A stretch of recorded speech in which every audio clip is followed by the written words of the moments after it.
So let's take a step back in time, if you're up for it. And we're going to really think about, where did Crystal Clean start?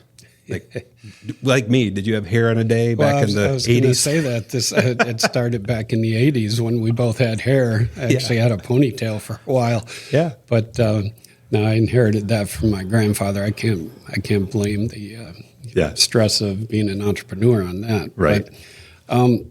But yeah, way back in the 80s, I had a similar business in Illinois, outside of Chicago, a small commercial cleaning company. At that time, both my parents and grandparents had retired here in Bonita Springs in Lee County. And if you're from the Midwest, there's the I-75 corridor comes straight to western side of Florida. And it's kind of mandatory that you have to visit and eventually retire in Florida. And so, at any rate, my friend started this business, Crystal Clean, in 1981. Around 91, 10 years later, he was looking for someone to manage it. He was going to move into other companies. So I came down in 91. I figured my parents and grandparents are already here. It's inevitable. I've got to retire to Florida, so why not come early? I think I was about 35 at the time, somewhere in the mid-30s. So I ran the company for him for about 6 months and realized immediately that there is unlimited work here in Southwest Florida, and it remains that way today. You see people moving here in droves. And the key, though, was how many good people can you find to build a business? It always comes down to people. And so I bought the company after 6 months and ran it. Back then, we were just working out of, the office was in the house. We had a storage shed, rental sheds where we kept all our equipment. And storage shed. So moved down here, enjoying the weather. I'd been to Florida every year of my life to visit, grandparents and such. We would always drive down. So moving here, at first it was like I'm on vacation and, I'm having fun playing golf 3 times a week. And then I realized I need to do something here.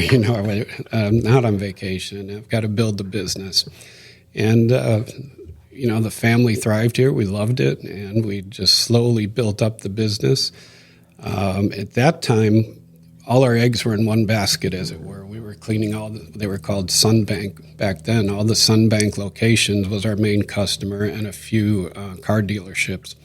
And I realized, we were too concentrated. And so I purposely worked on building up lots of small accounts in the early 90s. And sure enough, eventually a company out of Miami came in, underbid us at SunTrust by like 35%. They were bidding less than what we were paying our people. So I'd like, there's no way we can do this. And of course, they lost the account a few years later, but that didn't help me any. So we lost that big account, and that was a real eye-opener. So we continued to work on building up smaller accounts.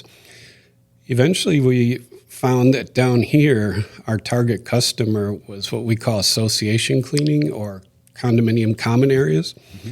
And that's really our sweet spot, and we focused on that. And the other thing I noticed right away in business here is we had a lot to learn, of course, and I did, but the competition was horrible. So they were in the same boat. A lot of companies that really didn't know what they were doing. So that's where the education came in. And fortunately, I love to learn and just start learning as much as I can about business and how to build it up and what to do, what not to do. Yeah. And that's how we got started. A couple takeaways from what you shared. One of them is this. Is a lesson to people acquiring bids, be very careful of we'll call it an outlier, somebody who's really lower than the rest. And this is something Jeff's talked about in some of the videos we've done as well. You just have to be careful about kind of looking under the hood of the business to see why the price point. And the thing that I love, and this podcast will help with this, I believe, is to understand the exceptional value across spectrum. The consistency over time is an issue, but also the team, the proper licensing too. Sometimes you got to, as a business owner for liability, you got to do the research to say, is this cleaning company properly licensed for the type of work they're doing with me? Because that's part of the tell on the business that you're hiring, those kind of things. Any thoughts with what I've shared? Yeah, we kind of found our sweet spot right in the middle, as it were. The big nationwide companies, we can't compete with them price-wise because they purposely underbid the work just to get market share. And we can't compete with the little mom and pop company with no employees because they don't have any of the expenses. They're working for cash under the table. They don't have workers' comp insurance. They don't have liability insurance. So we have all those expenses if we're going to run things correctly. Yeah. So we can't compete with either of those. But where we could compete was right in the middle. And we've educated clients over the years that, like I said, even if you don't choose us, choose a locally owned mid-sized company. That's where you'll get the best service. And that's worked for us well. So we're kind of in that middle sweet spot, so to speak. And another thing I discovered, too, about myself, there's only two things I'm really good at. One is making mistakes. In fact, I'm so good at it, I have a hard time finding new mistakes to make. But fortunately, the second thing I think I'm really good at is learning from mistakes and not repeating them. And that's helped a lot because we've made a lot of mistakes over the years. And now as we talk with other cleaning companies our size, we find out they went through all the same things, made the same mistakes, found out how to correct it and work through it. So that's what's helped us. What we call it up north is a school of hard knocks. Yep. And, how did you learn? Well, just kept making mistakes. I think the young generation now, what they call it, fail fast, fail often, kind of thinking, which applies more to tech companies. Just do it. If it's wrong, we'll fix it, kind of thinking. So that was definitely a learning curve there.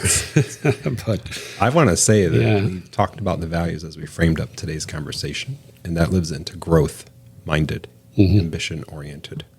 Two really critical values. And I just want to make sure the listener understands that these values, however you get to terms with it, and your mistakes made times I'm not going to make the mistake again or try not to, is a big part of the growth concept and your commitment to growth.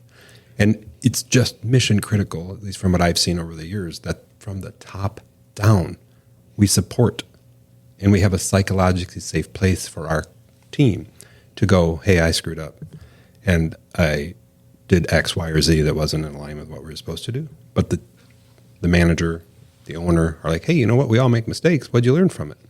Not that, as you can probably imagine, neutral or negative, just abusive kind of answer. Sometimes it's not terribly abusive, but it's just, you just don't feel psychologically safe.